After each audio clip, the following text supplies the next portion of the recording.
بسم الله الرحمن الرحيم. النهارده يا جماعه بنتكلم عن داله مهمه جدا، وهي داله اف بشرط واحد. في طبعا داله اف باكتر من شرط، بس النهارده هنتكلم عن داله اف بشرط واحد. ازاي الكلام دوت؟ تعالوا مع بعض نبص على المثال اللي معانا. لو انا عندي مجموعه من الاسامي، الاسماء واحد اتنين تلاتة، خمس اسماء بالرواتب بتاعتهم، وعايز اقول ان كل اسم موظف بيحصل على راتب اكتر من 3000 جنيه، ده يعتبر مؤمن عليه. اقل من كده بيبقى غير مؤمن عليه. طيب، ازاي نعمل الكلام ده؟ هنستخدم دالة اف اللي هي بشرط واحد. فهنقول اول حاجة هنا يساوي اف، وافتح قوس، واقول اللوجيكال تيست بتاعي او الاختبار المنطقي بتاعي اللي هو الراتب يكون اكبر من 3000. اكبر من او يساوي، لو عايزين نخليها يساوي مثلا اكبر من او يساوي 3000. تمام. ايه يا عم عايزين ايه؟ عايزين الفاليو ترو، يبقى هنعمل كده.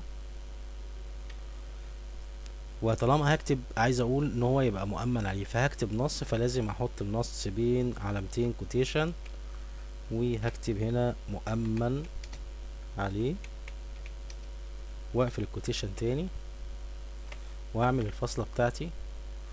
طيب لو ما كانش ده الفاليو اوف ترو يكون مؤمن عليه. طب لو ما كانش يبقى غير مؤمن عليه. هفتح كوتيشن تاني برضو، واكتب غير مؤمن عليه، واقفل كوتيشن، واقفل القوس بتاعي، واعمل انتر. فقال لي هنا يا عم الراتب دوت 3750، ده الراجل دوت اكتر من 3000، فالمفروض ان هو يبقى مؤمن عليه. ال 3000 برضو مؤمن عليه، عشان انا قلت 3000 او يساوي 3000 ونص.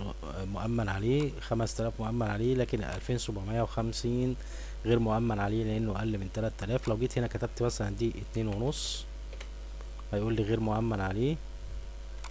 دي كتبتها 2000 مثلا، هيقول لي غير مؤمن عليه بالشكل ده. ده كان موضوع حلقتنا النهارده. يا رب يكون الفيديو عجبكم. ما تنسوش الاشتراك في القناه وتفعيل الجرس عشان يوصلكم كل جديد، وما تنساش تعمل فولو. السلام عليكم.